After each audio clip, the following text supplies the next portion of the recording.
আজ 2026 সালের 17ই ফেব্রুয়ারি, বছরের প্রথম সূর্যগ্রহণ আর কিছুক্ষণের মধ্যেই শুরু হতে চলেছে। তবে ভারত থেকে এটা দেখা যাচ্ছে না, তবে এই প্রজেকশন দিয়ে দেখাচ্ছি যে সূর্যগ্রহণ দেখতে কীরকম হয়।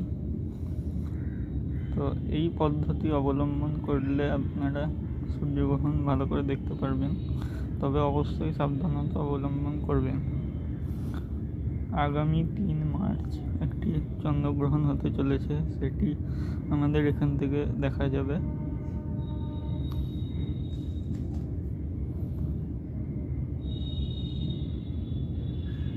তো